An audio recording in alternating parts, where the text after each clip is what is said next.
Hello all, welcome to our channel.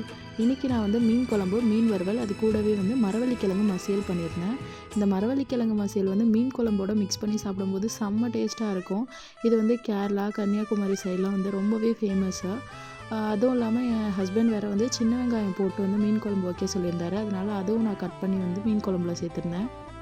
அதுவும் மீன் குழம்பு நல்லா கிராமத்து ஸ்டைலில் மண் சட்டியில் வச்சு அது கூடவே வீட்டில் அரைச்ச மசாலா, மாங்காய் இதெல்லாம் சேர்த்து வைக்கும்போது ரொம்பவே ருசியாக இருக்கும்.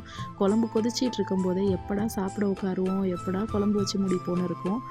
அந்த மாதிரி தான் எனக்கும் இன்றைக்கி இருந்துச்சு.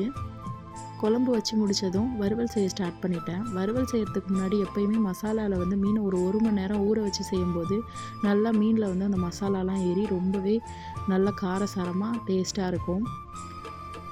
மேரேஜுக்கு முன்னாடி வந்து சன்ஃப்ளவர் ஆயில் தான் யூஸ் பண்ணுவேன். ஆனால் இப்போ வந்துட்டு எல்லாமே கடலை எண்ணெய் தான். ஒரு வழியாக சாப்பாடு செஞ்சு முடிச்சாச்சு. டாடா, பாய் பாய்.